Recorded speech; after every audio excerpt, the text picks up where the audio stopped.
The 2026 season is like a fresh start for your favorite racing teams. We're talking about some serious changes, not just a new paint job, but a whole technical makeover.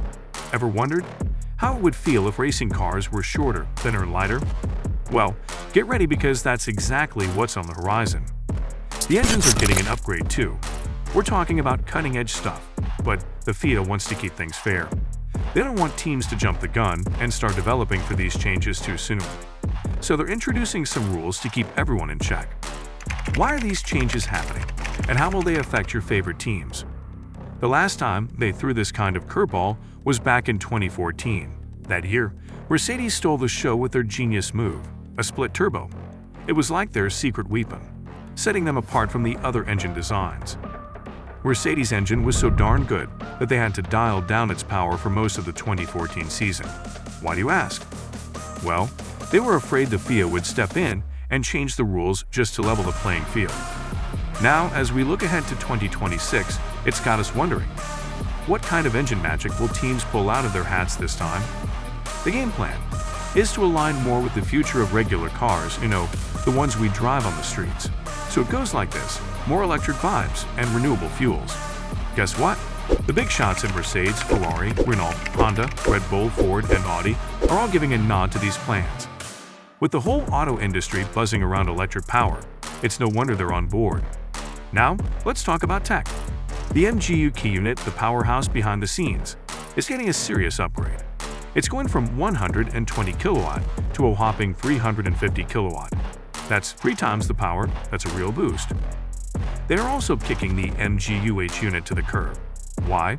Because it was a bit too pricey and complicated, making it hard for new players to join the racing scene. Out with the old, in with the cost-efficient.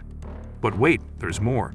The engines in 2026 are going green, running on 100% sustainable fuels. The season is also bringing some serious weight loss goals for the cars. Forget about lugging around 100 kilos of fuel. The target is a leaner 70 kilos. That means shedding some serious pounds and making those cars feel lighter than ever. The current F1 cars tip the scales at a whopping 798 kilograms. But with the new engines and some clever counter moves, we're looking at breaking the 800 kilogram barrier. First on the agenda is trimming down by at least 20 kilograms, and who knows, they might shave off even more as the rules evolve. But wait, there's more to this transformation. The width reduction from 200 cm to 190 cm, and a shorter wheelbase, going from 360 cm to at least 340 cm. Now, with all these changes on the horizon, some teams were thinking of hitting pause or slowing down on their current car development. Imagine, they might have stopped tweaking their 2024 rides halfway through the season and shifted all their energy to the 2026 models. Why? Well, there's this budget cap thing and limits on how much testing teams can do. Teams could get a serious edge over others by splurging their budget and testing resources on crafting those 2026 cars starting from 2024. If one team, say Red Bull, is totally killing it in 2024, other teams might just throw in the towel for the rest of the 2025 season. They'd stick with their current cars, let Red Bull take the win, and hope to blow everyone's mind with a killer car in 2026. Now, here's where it gets interesting. Red Bull, if they're feeling super confident, might decide to focus more on the 2026 car and not bother too much with the current rules. This could give them a head start in development, leaving others playing catch-up. But the FIA swooped in like superheroes and made sure nobody plays favorites. They put their foot down. Everyone kicks off their 2026 car development at the same time. Fair play, right? Now, some ground rules are in place. Teams can't dive into wind tunnel or computer simulations, CFD, work for the new spec cars until January 1st, 2025. This isn't the first time such an arrangement has been made. They did something similar before the last big rule change in 2022. Now, even though the technical regulations for 2026 isn't set in stone yet, teams kind of know the general direction. That means they could start tinkering with experimental work, gearing up for when the rules are all locked in. And here's a snippet from the sporting regulations drama. No testing aimed at preparing for the 2026 season from December 1st, 2023 until January 1st, 2025. It's a testing lockdown. They've got this thing called RWTT, restricted wind tunnel testing, which can only happen with a scale model following the 2023, 2024, or 2025 F1 technical regulations. Also, no peeking into 2026 CFD simulations until the end of 2024. Also, say goodbye to the alternative tire allocation. It's out of the picture. And there's good news for tire testing enthusiasts. Teams now get 40 days instead of 35 for Pirelli tire testing. But they can do it any time of the year, not just during a specific period between the first race and December 15th. Now, let's talk about wet weather races. There's this cool FIA project, dedicating 4 days to tackle the issue of spray during those rainy showdowns. This idea sparked from a bit of trial and error at Silverstone in July. The plan is to fine-tune spray reduction techniques and make sure drivers can actually see where they're going. A new street circuit in Madrid might take the spotlight as the host of the Spanish Grand Prix from 2026 onward. Barcelona's been the F1 home in Spain since 1991, but it looks like the scene is shifting. The proposed street track around Madrid's IFEMA Convention Center, next to Real Madrid's training ground, is getting the rumor mill buzzing.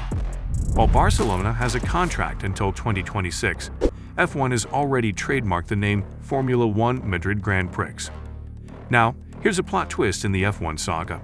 Beyond 2026, there's a chance, just a chance, that we might see not one, but 2 races in Spain. But let's be real, that seems pretty unlikely, according to the grapevine.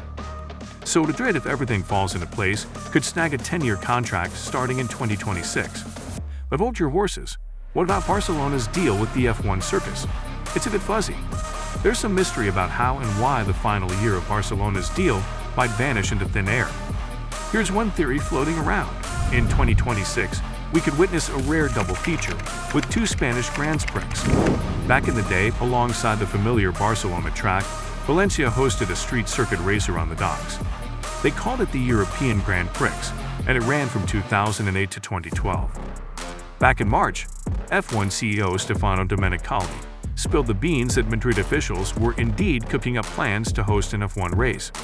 He mentioned the excitement of having multiple contenders for hosting races, praising the global surge in F1's popularity. Domenicali, who knows the Spanish racing scene well, having worked with Fernando Alonso, highlighted the growing interest in Spain, both for Alonso and Carlos Sainz. Now here's a little history for you. Madrid last had an F1 Grand Prix back in 1981 at the Yama circuit.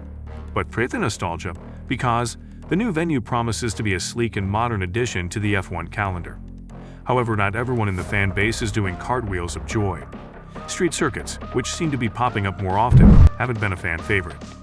The Madrid circuit concept has been cooking for a while, led by Formula One and Liberty Media. The layout, planned even before it went public, aimed to be citywide, featuring Madrid's main areas, including the famous Real Madrid training ground. The original plan clocked in at around 5 kilometers. Fans scratched their heads over a roundabout included in the design, sparking a heated debate. In response, a new layout proposal quickly hit the scene, minus the contentious roundabout. Now, let's get your opinion. Do you think shifting the Spanish Grand Prix to a street circuit in Madrid is a slam dunk?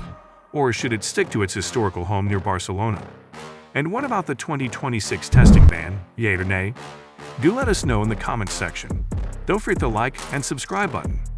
We'll catch you all with more exciting content in the next video.